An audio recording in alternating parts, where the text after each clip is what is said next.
I don't recall it. But there was here a little bench right here.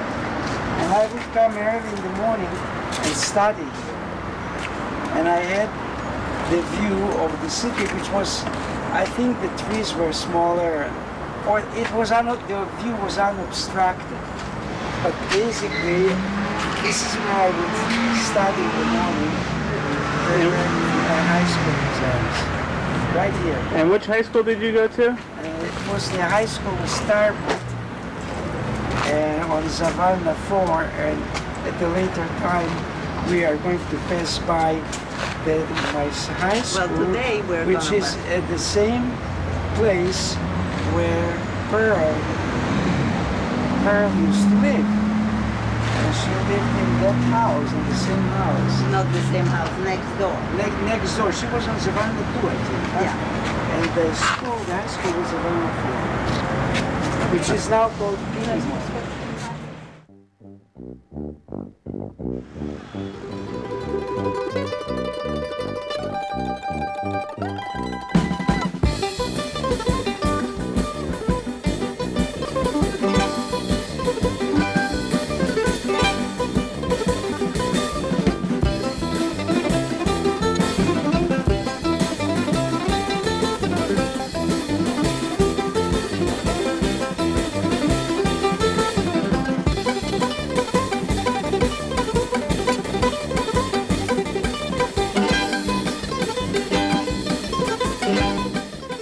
What did you find?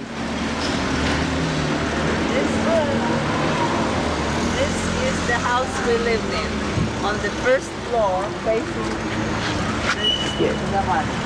And that is my high Let's school. see, but I see this woman is coming in, so very possibly the door is open, and we can sneak in and look around. This is number 4, and I don't know whether this was the entrance or the next door. Yes. Huh? So you walked under her window every single day? Yeah, every day. Yeah. For those 3 years. So you were... for the 3 years, They that's were right. really Yeah. mischievous kids. They would ring the bell and run away. Yeah, that was, we were quite Probably only mischievous. him. There was a dentist living on the downstairs on the first floor. No, not on mine. No, in number 4, and I am not sure whether it was here or there. And we would always go and ring the bell and run. And one time, the nurse or the maid of the dentist started to beat us up and beat me up with a broomstick and grabbed my head. Now this was winter time, and I came home without the head because she grabbed the head. And I was scared to death because they would complain to my teacher and to the school principal that I am the one, and they have the evidence of the head. And I was very uptight. You got caught. Very scared I got caught. But somehow, nothing too bad happened to me. I think one of my friends went and negotiated, and she gave me the head. So you were about 13 and you were 7. Yeah. About 7 or 8? Yeah. Bad kid, huh? So you walked from the castle over the bridge to here every day. Every day, sure. It's not that far. I think, what would you estimate? A mile, huh? Half a mile? Yeah. Something like that. Yeah. Now, how many kids were in this high school? Was it a big high school or a... Yeah, it was a rather big high school with, I cannot tell you. In my class, I would say there would be maybe 20, 25 kids. And many of them were from the city, and many came from the outskirts, from the different towns around Vilna. I mean, I was from the mansion. There were people from Svinciani, from a lot of places. But their parents didn't move to the city. No, they did not move. Their parents didn't move. They just were renting rooms and places in the city. But my family moved. Well, I mean, we were not that far. It was only 20 kilometers. So, huh? Was this a Hebrew Yiddish high school or a Polish high school? No, Hebrew. This was. Oh, you have to understand something very important. That there was here an organization among the kids called Bnei Yehuda, the sons of Judah, and we were supposed to talk Hebrew to everybody. No Yiddish, no Polish, no nothing. And we were very dedicated to revival of the language. And if somebody would be caught speaking Yiddish to a person who knew Hebrew, there would be always an informer. He spoke Yiddish. Can you imagine the sin, the transgression? He spoke Yiddish, or he spoke Polish. And that would not set too well with Mr. Steinhaus, who was my teacher of Hebrew. So we were very, very much terrorized about speaking only Hebrew. But the fact is, you learn a language. If you speak it, it stays with you. When I come to Israel, they never know that I'm not a local person, except my Hebrew is more classic, is better than the ordinary Israeli. Huh? Less slang. Less slang and better, more polished language, because we were studying the language very, very fundamentally. But What were you speaking? This high school, though, was it in general, was it a Polish speaking or? No. This was, let me explain to you something. This is important. The Hebrew high school, the teaching language was Hebrew. That means math and physics and chemistry and Jewish history and language and literature and grammar, all in Hebrew. But Polish geography, Polish history, Polish literature were in Polish. Then we studied Latin. And then there was a foreign language. And the foreign language you could choose either German or English or French. Now, the fashionable thing generally was French because it was the language of the diplomats. But the Zionists, and this was the cradle of Zionism in this school, learned English because Palestine was under British mandate. So people who were Zionists with the intent to eventually end up in Palestine when they grow up were motivated and were promoted to take English. Huh, that's interesting. And our English teacher was the school principal, Dr. Lieber, an extremely educated man who spoke, I think it was said, he spoke 15 languages. Wow. And any language he knew, he was a perfectionist in it. And he was a real linguist. And when the Lithuanians came in '39, he did not know Lithuanian. And in a couple of months, he studied Lithuanian and became extremely proficient and was teaching us Lithuanian. He was also teaching us English. Is that how you learned Lithuanian? Yeah, that's how I learned Lithuanian. 2 years in school. Actually, 1 year in this school, and then when the Soviets came in summer '40, the Zionists and the Hebrew and anything to do with Jewish heritage and culture was abolished and forbidden and persecuted. So a group of our kids from this school went to Epstein's high school, which before the war was a Jewish school with the teaching language Polish. But at that time, it became a Yiddish school. And this school also, the teaching language became Yiddish. But we didn't want to desecrate the walls of this institution where we were so much indoctrinated into Zionism and Hebrew with the sound of Yiddish. So a group of us went to Epstein's school, which was a Yiddish teaching school, but previous to that it was Polish. And at that time, I was able to skip a grade because I knew Yiddish, but some of the Polish-speaking kids, like for example, Herr.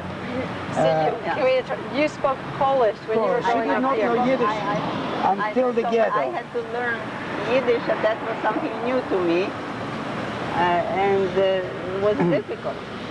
So therefore since he knew Yiddish, he could skip grades. So I skipped the grade, and a whole bunch of it, just a second. Skipped the grade, and this is how I finished, you know, in 41 at the age of 17. And that saved my butt because I had a diploma with which I could enroll when after the war, when I came to Italy, I could enroll to a medical school. And you know the story of the diploma, I carried it in my heel throughout the years of the war. It was a notary copy of my diploma, which I saved. But the Polish colonial, the class was, and I can tell you where I was sitting. I was sitting about this place here. Wow. Yeah. This is my class, and I can tell you that my chair was about here, and we were facing the teacher here. That's where I was sitting. Right here. Just the walls, Huh? Yes, yeah. No, now because you know, as we came up, I remembered it came back. Amazing, huh? Windows are all the same. But it looked to me so big. So this is where, well, look at the light. Well, the top building is huge. Perfect. And yeah, but I want you to know, kids, this is my class. That's the window My that class. we spent all the time This is the daydreaming window. on. No, you wouldn't daydream here. Their eyes were focused on each student. They were very disciplinary. So how many students were here? I would say in this classroom, we probably had 20 or 25 students. 20 or 25. That was a class. I mean, that was a the class, whole, yeah. 1 year. So the whole high school had 4 classes? Yeah, we had 6 days of schooling, 6 days a week. 6 days. Sunday through Friday, not Saturday, yeah. And we had 7 hours a day with probably 10 minutes intermission between classes. And a lot of homework. I mean, a lot of homework. It wasn't anything that you could do in half an hour or an hour and a half. It was hours of work. Yeah. Many hours of work. But I'll tell you, the graduates of this school, I need to explain you something. You see, this was a Jewish school, a Hebrew school, okay? But it had to conform to state standards. In other words, you had to have the curriculum that's required by the state in the secular studies in Polish and Polish history and literature and so on. Because otherwise, if it was not accredited by the Polish government, you could not apply with the diploma, with the maturity diploma, to the university. This was an accredited school, and also renowned in Poland. There were not that many high schools in Poland where the teaching language was Hebrew. This was one every now. So people from far away from Poland would come to study here. And there was also an acceptance criteria to accept students here. It was a private school. The parents had to pay, and if they couldn't afford, it was too bad. The kids couldn't go to school because it was maintained from private tuition, and there was no baloney. I mean, they didn't inquire about how are you depressed, are you moody, are you in bad mood. Nobody could care less. You had to study, and you had to produce About grades. how many hours did you have to study? For how many hours? I'll tell you, I was lucky. My best friend, PERELA Estekowicz, was a genius. And he was incredibly good in the humanities and in sciences.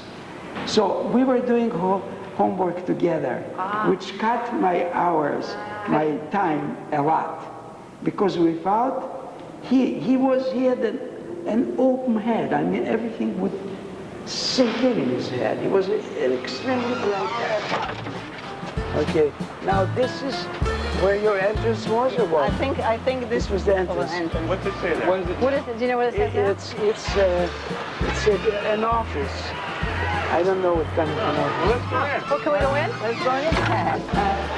This is the entrance to our apartment across the You hear that, landing. kids? Mike, this is the entrance to the apartment. This is the entrance across the landing where the man called Labanauskas lived.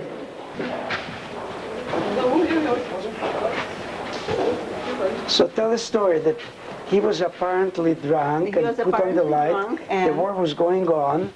So And the the patrol, the Lithuanian patrol with the German went up and tried to arrest him. But, so he immediately said, oh, it wasn't me at all, it was the Jews across the way. So they came and grabbed my father and our neighbors and took him to the guardhouse, and they were going to execute them. But then one of the soldiers said, it's not true. Lithuanian soldier said, that's not true. It wasn't the Jew, it was him, Labanauskas. And that was your neighbor. that was the neighbor across the hall. So they let your dad go. So and this Where was was the your living bedroom? room. This was the living room. Where? It was all big hall parquet floor. Move away or else you There. get knocked. So I think I think that there is something else that I wanted to tell you about. After they were going to let my father go, there was curfew and they could not go back home. So they had to stay there all night. And it was terrible because they were bringing Jews and beating them to death there. But the same assessment that were beating everybody, my father was trying to mitigate them, talking German to them. So one of the assessment asked, how come do you speak such good German? So he says, oh, I am a graduate of the Political Science Institute in Berlin. Oh, he says, do you remember this in this cafe Kranzler in Berlin? And my father said, of course I remember it's on this and this street, you know, my father, the photographic memory. So he tells him all where this Kranzler is, and says, you know what? I was the violinist in that in that cafe. So here he is. So he said, oh, you are not a Jew. You can't be a Jew. You are a good man. You go sit here, be quiet. When you know there's dawn, the curfew is over, I'll send you home. And they sent him home. So they helped your father. Yeah. Listen, So there were two miracles on the same night. Yeah. One was The Lithuanian soldier. And the second one was the German, the assessment violinist.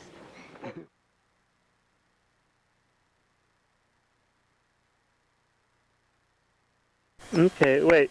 So this is where your house was? No. To the right. Right where that tree is? Where the tree, well, and above, because it was a line of structures. Stable is the house, the stables. And as you can see here, and these trees were vacant. You follow? What do you mean? There were no trees here. There was a field full of beautiful flowers. Oh, look at our favorite flower.